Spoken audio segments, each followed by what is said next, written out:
Welcome to Eye on the Tigers News. I'm Justice Dan. And I'm Abby Garrett. Thanks again for joining us for the news we've been following for you. History already in hand, Hillary Clinton will celebrate becoming the first woman to lead a major American political party Tuesday, following votes in California, New Jersey, and 4 other states. Contest Clinton hopes to send her into the general election in strong standing. Clinton reached the 2,383 delegates needed to become the presumptive Democratic presidential nominee. Her total is comprised of pledged delegates won in the primaries and caucuses, as well as the superdelegates, the party officials and office holders who can back the candidate of their choosing. Donald Trump's refusal to back down from his attack on a U.S. judge is drawing fire from all sides as the presumptive Republican nominee looks to unify the party ahead of the GOP convention.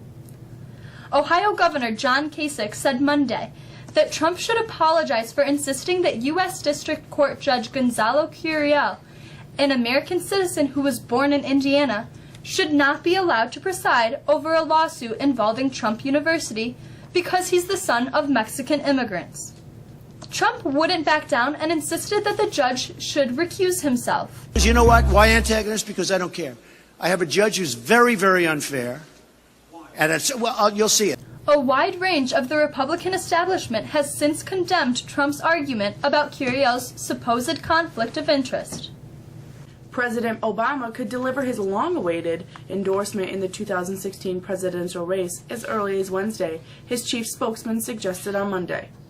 The president's press secretary also seemed to reject Bernie Sanders' contention that his battle with frontrunner Hillary Clinton for the Democratic nomination would continue even if she meets the expectations Tuesday and secures a majority of pledged delegates after the primaries in California and New Jersey.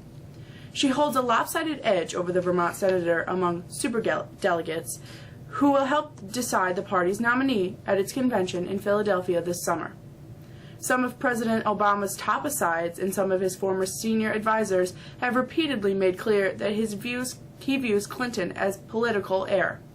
But the president has not formally jumped into the fray, mindful that one of his most important jobs in 2016 will be uniting the Democratic Party after an essentially contentious primary season. Muhammad Ali's funeral will be held on Friday, June 10th, in his hometown of Louisville, Kentucky. The funeral will be open to the public and be preceded by a procession through the streets of Louisville.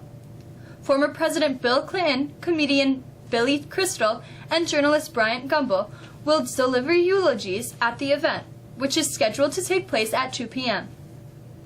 Ali died last week from septic shock due to unspecified natural causes.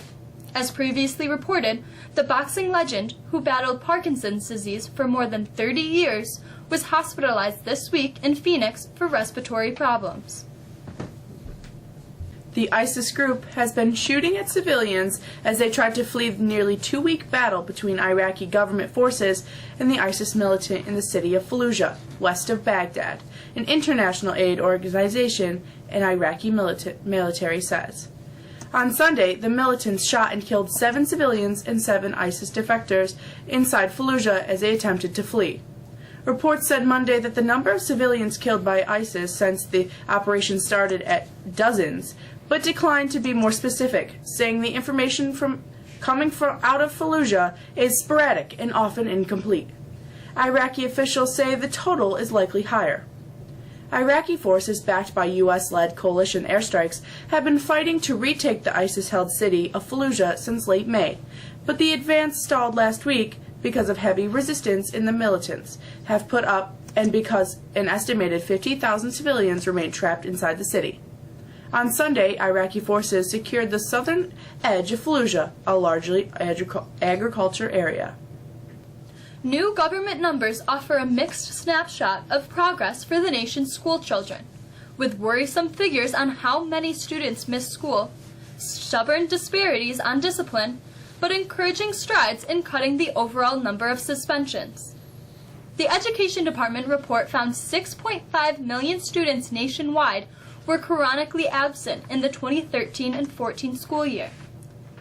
That's more than 1 out of every 10 students missing in at least 3 full weeks of school. It's the first time the department has collected student absenteeism data.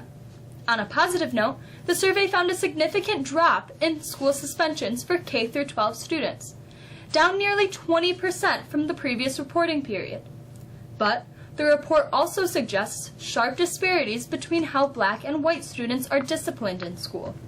The U.S. Navy on Monday announced it is temporarily banning sailors stationed in Japan from drinking alcohol on or off the base, following the arrest of one of its sailors who was allegedly drunk driving while she caused a car crash that injured 2 people. The commander of the U.S. Naval Forces in Japan said a recent trend of alcohol-related incidents were detrimental to the alliance between the U.S. and Japan. The ban is effective immediately and will be in place until further notice from top officials. It also includes restrictions on off-base liberty or time off of the daily work routine until face-to-face training with the unit leaders are conducted. Today's odd news of the day comes from Massachusetts, where man suspected of stealing candy, energy drinks, and razors from a pharmacy didn't have to break in. Police said that the man simply slept in a CVS store on Sunday night, then slipped out unnoticed on Monday morning after it reopened. After reviewing surveillance video, police determined the man entered the store at about 11:30 p.m. on Sunday. The store closes at midnight. When an employee opened the store at 7 a.m. Monday morning, the man who was still inside fled. We've got some unsettled weather coming our way again. Here's Mr. Charbonneau with the forecast.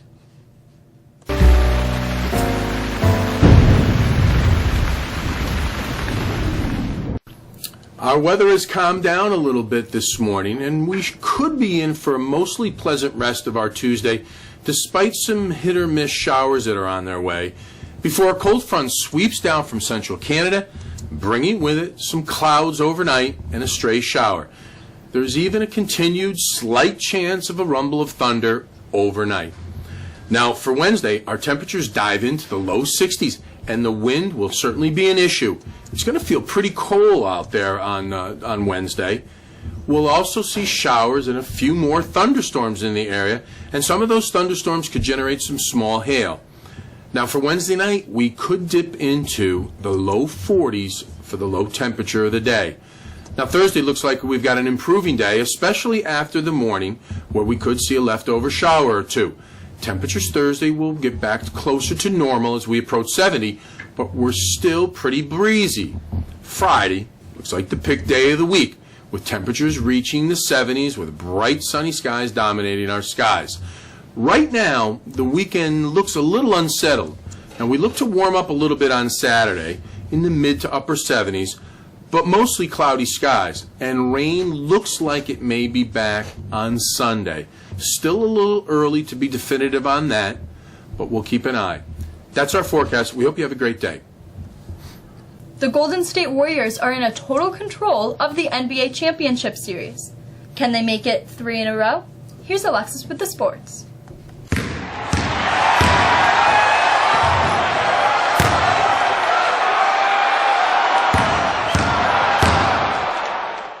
Under the long-used former NBA Finals format, Game 3 of this Golden State-Cleveland matchup would have been played Tuesday night.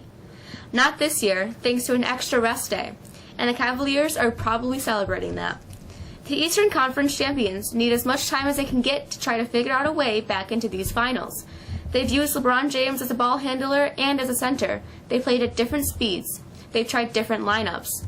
There have been moments of success, just not enough to make this a series. As such, the Warriors are 2 wins from back-to-back championships. Golden State will try to take a 3-0 lead in this finals rematch when the series resumes in Cleveland on Wednesday night. Golden State's Steph Curry announced yesterday that he will not join the U.S. Olympic team this summer in Rio due to nagging injuries to his elbow, knee, and ankle. It had been widely speculated that the NBA MVP would not be able to play this summer. Despite Curry's absence, the U.S. team is still an overwhelming favorite to win the gold medal. The Pittsburgh Penguins were confident that 3 straight games without a point for Evander Malkin and a rare off night by Matt Murray were an aberration more than a concern. Bounce-back performances from those 2 key players moved the Penguins to the brink of winning the Stanley Cup. Malkin scored 1 goal and assisted on another. Murray made 23 saves, and the Penguins took a 3-1 series lead in the Stanley Cup final by beating the San Jose Sharks 3-1 on Monday night. The series continues in Pittsburgh on Thursday night. Kimbo Slice, the bearded street fighter who parlayed his internet popularity into a mixed martial arts career and worldwide fame, has died. He was 42. Slice, whose real name was Kevin Ferguson, was taken to a hospital in Margate, Florida, near his home Monday. Slice's death was confirmed by Mike Imber, his longtime manager. The cause of death was unclear, and there is no active police investigation. That's it for sports. I'm Alexis Richer. One more week of regular classes as Regents Week begins a week from today. Students are reminded to check with their teachers regarding the Regents schedule. The schedule is also posted outside of student services. Students are also reminded to have their lockers cleared out by the end of this week and return any textbooks in order to avoid being charged. Senior dinner dance ticket sales have been extended through this Friday, June 10th. Come join the fun. It's going to be a great night. Senior t-shirts are in and can be picked up in room 101. Juniors received a letter with your report card about considering signing up for English 12 and receiving college credit for it. If you are interested, please stop by Student Services today. That's it for us today. We've got one more newscast to go, and that'll be it on Wednesday. I'm Justice Dan for the staff of Eye on the Tigers News. Thank you for being with us. And I'm Abby Garrett. We hope you have a great rest of the day.